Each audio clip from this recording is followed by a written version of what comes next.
sécuriser but bi Pape Fall génn. Cheikh Omar Dogo. Cheikh Omar Dogo ñu jóge foofu 1-1 au retour on gagne ici 0-0 but de Thierno Youm drop de Mansour Wade gardien moo ko passe Thierno Youm sur un dégagement. Alors tu gagnes à partir de petits détails yooyu mu ngi ak yow mais ça dépend de l'entraîneur qui s'ouvre aux autres. Je n'ai jamais vu un entraîneur aussi accessible que Pape Diop. Pape Diop dafa naan sama rak loo xalaat ci lii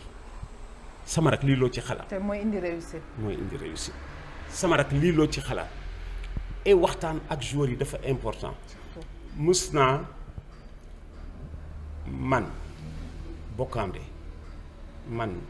Bokandé Thierno Youm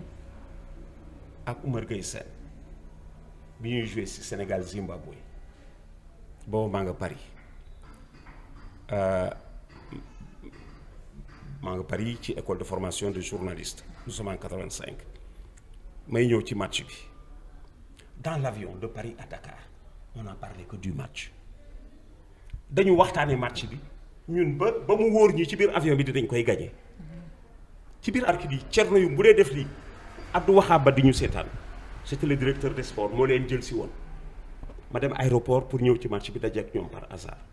match bi on l'a gagné ci biir avion bi ak seegu ñu Dakar Bokandé ñëw dugal 3 buts yi li ñu wax ci avion bi la ko dugal alors mooy lan waxtaan loolu yëpp consensus dara du réer dara du yàqu. Je t'ai dit tout à l'heure qu'un entraîneur faisait faire l'équipe par ses joueurs. Vous êtes 20. 15 titularisés Cheikh Seck, 14 titularisés Roger Mendy, 10 titularisés keneen da ngay seet ndax kooku am na ku koy battre. bu amee ko am 11 mooy jouer à sa place. de ce fait 11 bi bu dégagé joueurs yi dañoo dem en toute confiance mos naa nekk sama néeg on est à l'extérieur du Sénégal entraîneur bi defar équipe bi ñetti jours ñëw sama néeg ni ma lay wax ci entraîneur bi. ma ne ko lan la mënuma équipe bi baaxul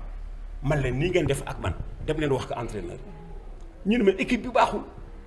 ay jours ma fekk sama néeg mënuma laay équipe bi baaxul équipe bi di départ baaxul wax ci man leen non man ñoom dañu fàtte ni man du ma dirigeant du ma entraîneur sama liggéey ma rapproché de l'équipe je suis juste reporter bokk ak ñoom hôtel ñu ne ma naa ci ñëw wax man leen gis ngeen ni ngeen def ak man su ngeen demee ci entraîneur bi il va reculer de peur de vous perdre il va reculer defuñu ko on perd le match parce que joueurs yi gëmuñu woon équipe bi on perd 2-0 gëmuñ ko woon man bi ñuy wàcc hôtel bi di dem xam naa ni dañuy perdre parce que joueurs yi gëmuñu équipe bi ñu leen présenté ça arrive moo tax moom lay wax naan un grand entraîneur au Brésil Zagallo dafa am dans son équipe Gerson Pelé Tostao Jair Zino ñoom Clodoaldo entraîneur yi ni que journaliste yi ni que yow ngandum équipe bi ngandum joueurs yi nooy def ba gérer leen mu di je donne la parole aux joueurs parce que ci joueurs yi dana ci am ay leaders 3 ou 4 day nekk ak moom ci néegam ñu poser la même question à Robert Herbin moi je suis supporter de Saint-Étienne de longue date Herbin dañ ko nii mais yow léegi da ngay waaj a jeexal l'entraîneur ñun ko yow da ngay waaj a jeexal léegi on te remplace toujours en fin de match mu ni c'est parce que je dors toujours après les joueurs à la veille du match pendant que les joueurs dorment avec mon staff nous discutons équipe nous discutons classement il est juste c'est le capitaine Herbin il est juste le capitaine mais il échange avec l'entraîneur qui était à l'époque Albert Batte mu ni avec l'entraîneur on échange dans sa chambre pendant que les joueurs dorment moi footballeur de ce fait bu jour yi dee nelaw may discuter su ma ñëwee je perds mon sommeil je mets du temps à dormir le lendemain day feeñ ci match bi kooku moo mujj nekk entraîneur yóbbu Saint-Étienne finale coupe d'Europe parce que dafa teel nekk entraîneur tout en étant capitaine. Alors donc avec ce système-là bu ñu ko essayé woon peut-être ak Aliou Cissé. c'est-à-dire Aliou Cissé a tardé même à le faire parce que man j'ai toujours dit qu'il était seul sur le banc parce que. man ce que je demande mooy être seul sur le banc est-ce que c'est sa volonté. gis nga même su fekkee ni tu es seul sur le banc tu peux aller sur le banc avec les idées des autres. Ouais. Avancer avec les idées des autres. mus naa la wax ni la entraîneur bi daawul juum ci équipe c'était Pape Diop mu ngi ci mbedd mi mu ngi ci grand place bi et cetera et cetera Pape Diop maa ngi rappelé classement wu Sénégal Zimbabwe dañ ko joxe stade bi explosé comme bii bu dugg je dis gardien de but Cheikh Seck arrière droit Pape Fall arrière gauche Mamadou Taw les arrières centraux Roger Mendy et Racine Kane milieu terrain Cheikh Fall et Amadou Diop ailier droit Thierno Youm ailier gauche Joseph Koto les avant-centres Oumar Gueye Sène et Jules Bocandé stade bi explosé comme bii bu dugg commencé gul parce que le stade a dû wéy au 11 de départ xam nga fu mu ko jëlee loolu ci mbedd mi loolu jox ko raison on gagne 3-0 on a même marqué un 4e but non accordé le but de Kenam on l'oublie toujours Sénégal Zimbabwe 4-0 la woon le but de Kenam alors moom laa wax ni c'est tellement bon d'échanger dara du réer dara du yàqu waxtaan te xam nga waxtaan xam nga wolof ak ñaari moo wolof la ñu def ko benn waxtaan na wax ba pare tànn ci mooy waxtaan dañuy wax na bare nañ ci tànn ñu tànn ci lu baax dem ak moom day nekk gàllaay dégg nga wolof la liga dégg nga waxtaan alors loolu buñ ci jógul consensus bi ñu déparé woon ci waxtaan mais loolu la ci diggante Augustin président de club Saher Seck président de club Mbaye Diouf Dia waaw président Madi Touré waaw président de club Louis Lamotte qui fut le premier président de la ligue professionnelle. te ñu gis aussi retour am aussi. waaw ndax gëjoon nañ ko gis. mais dara du yàqu. ñoom ñëpp ce sont de grands messieurs. xam nga loolu moom ci metti ku ci dem rek c'est une perte ñoom ñëpp ce sont de grands messieurs ba ci Madi Touré ba ci Madi bul yàkkamti Madi defal ndànk bul yàkkamti sa moment dana ñëw et. da nga am loolu nga koy conseiller. waaw man loolu laa koy conseiller xam nga tax ma mën ko conseiller. son oncle fut l'un des plus grands milieux de terrain du Sénégal du yaa ngi dégg équipe nationale Sénégal ñu la gardien de but Amady Thiam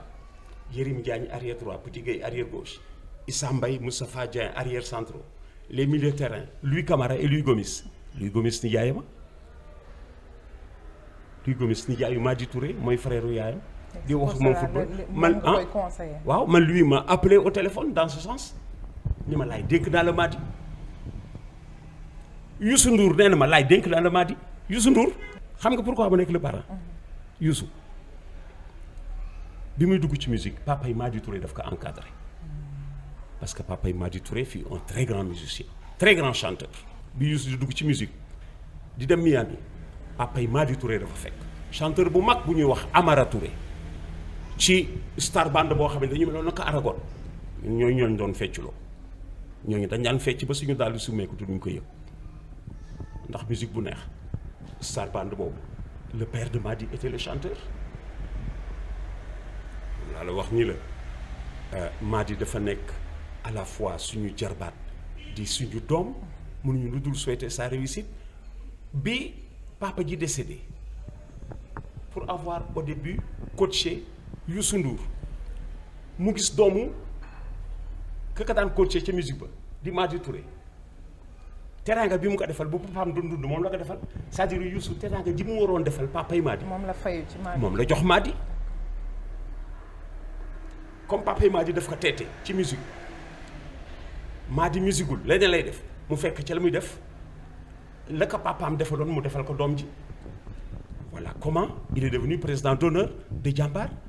Et moi, j'avais du plaisir à expliquer cela. Quand à la Médina, les gens se sont rendus compte que Youssou Ndour avait donné 10 millions à Madi Touré, j'ai vu des sportifs de la Médina qui ont dit mais Youssou, qu'est-ce qu'il fait comme ça? Il y a des sportifs à la Médina, mais expliquez-le. Je vais expliquer, d'accord? Je vais expliquer, Papa Madi, il fait partie de ceux qui ont réalisé Youssou Ndour dans la musique d'abord. depuis le Starband dañ d'accord Youssou dafa fay bor ci Madi Touré kon kay Madi danaa ko jàpp et par Youssou minimum Ablaye dénk naa la Madi du téléphone de vive voix Louis Gomis Ablaye dénk naa la Madi c'est mon neveu mais ci dénk bi ñu ma ko dénk donc il faut savoir aussi le piloter parce que nit ki dafa am moment boo koy téye ak boo koy pousse dafa am moment boo koy téye ak boo koy pousse moi j'ai failli jouer la CAN de 65 je n'avais pas 20 ans en 65 je n'avais pas 20 ans quand j'ai été retenu en équipe nationale en présélection me jouer contre l'équipe nationale à Saint-Louis les deux entraîneurs m'approchent c'était Libas Diop et Habib Ba qui me demandent si je suis prêt ma ni oui sama entraîneur ni non sama entraîneur de club ni non j'en ai pleuré plus tard j'ai compris qu'il avait raison parce que jotagul woon ma dem ndekete booba temps jotagul woon ma dem en équipe nationale dama waroon def encore école dans mon club la Saint-Louisienne qui se trouve être aujourd'hui la Linguère il avait raison Amadou Seydi Douzen alors moom laa wax ni la nit ki da nga koy bëgg ba léeg-léeg di ko privé ci li mu bëgg da ngay bëgg nit ki ba soo gisee ci li mu bëgg dugg nga bañ da nga koy bëgg ba mel na ku ko bañ ci di ko tere lu mu bëgg te baaxul ci moom voilà. léegi gis nga ni que li ngay wax Madi mooy mu xaar. mu xaar waxtoom mënul bañ a ñëw dafay ñëw. ah du bii moom jotagul. pour man jotagul am na yu bari yu mu war découvrir gisoo nee nañu sax même parler en public on l'apprend c'est un art même parler en public c'est un art il y a des écoles yu xam ne dañuy former nu ñuy waxee en public loolu yëpp ci formation patron la bokk ci formation président même parler en public Augustin il a l'avantage d'être un avocat parler en public du ko loolu yëpp ci la loolu yëpp def ci bokk alors yow soo ko comprendre di téye kii xëccu pour dem du ko xam. donc yow à 100% que consensus bi mooy li gën. ah oui footballu sénégalais du benn que ñu reconduire aussi xam nga ko d'ailleurs dafa yàgg xam nga consensus moo ñu indi fii dafa yàgg consensus bi yàgg na de consensus bi yàgg na moo ñu indi fii gisoo ñu daan am ay duo d'entraîneur duo bi ci gënoon baax moo doon bu Pape Diop ak Koya parce que c'était des amis duo Pape Diop ak Koya équipe bi boolewu leen c'était des amis ils s'accompagnaient depuis le foyer France-Sénégal des années 50 60 Pape Diop fut l'un des premiers Sénégalais à être professionnel en France au début des années 50 Koya fut capitaine de l'équipe de Guinée au début des indépendances ñoom ñaar ñu noué d'amitié bokk foyer France-Sénégal avant les indépendances c'était des amis du football avant de se retrouver en équipe nationale bu ñëwee en équipe nationale dafay nekk Pape Fofana avait bien raison de dire que c'était de faux frères Pape Diop et Koya soo ko xoolee épopée bu moderne bi teel nañ ñu ci dugal et rien qu'avec des joueurs locaux parce qu'à l'époque amuloo ay pros yoo joué loo même du temps où les pros commençaient à arriver en équipe nationale tu n'avais droit qu'à 3 pros 3 seulement boo seetloo Sénégal Zimbabwe on avait droit qu'à 3 pros ñoo joué c'était Bokandé Oumar Gueye Sène et Youm tout le reste c'était des locaux ba ci Roger Mendy c'est après que le dem bon moom laa wax ni lu baax yàgg na fi ñu koy traiter en toute intelligence di ci mais gisoo quelqu'un a dit xam naa nu ñuy gagner élection présidentielle mais dafa jafe